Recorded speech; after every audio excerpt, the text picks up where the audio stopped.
His granddaughter was heartbroken when she saw the price tag on her favorite snack. Being a sensible little one, she knew her granny couldn't afford it. Without someone telling her, she quietly put the item back on the shelf. To save money, her granny could only afford to buy the bread with yellow discount stickers, and even the cookies Archie's grandson chose were on a buy two, get one free offer. But today was Archie's birthday, and the little girl stopped in front of the fridge. Stood there staring at a beautiful peach cake. A young man in a white shirt next to her took the cake away. Seeing her beloved cake taken away, the sparkle in her eyes immediately faded. She gazed at the man helplessly. The young man seemed to understand her longing and handed her the cake. She was overjoyed, thinking they could finally celebrate Archie's birthday properly. But she didn't notice the price tag of $28.09, a fortune for her family. To check out, her grandmother took out all the food stamps and coins she had. Still, the money wasn't enough. Under the discontented looks from those in line, her granny had no choice but to lower her head in embarrassment and ask to return the cake.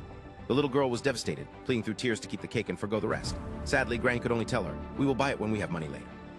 All sat down disheartened on their way home until unexpectedly quick footsteps echoed. It was the young man in the white shirt from before, and in his hands was the peach cake.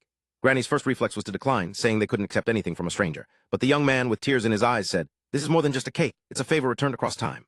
As it turned out, he had been in the same situation at the age of 7.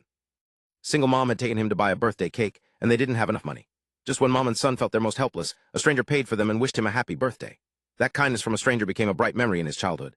He didn't want to see another child disappointed and left by giving the little girl an old piece of paper, saying that if she ever had the means, she should keep the kindness going. Watching the young man disappear into the rain, the three of them got back home. Archie, sitting on his wheelchair, saw the cake his granddaughter held out and like a child, lit up saying, "This is my favorite flavor." Granny said thankfully, "All thanks to the kind young man," as she cut the cake. The old note he left behind was discovered by Archie. As it unfolded, he was stunned. The handwriting on the old note was his own. Turned out the stranger who had bought a cake for a little boy years ago was Archie himself.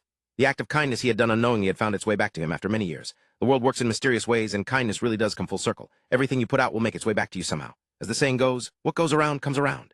Here's to a year filled with blessings. May your heart's desires be smooth and successful, and may you reap love and career bounties.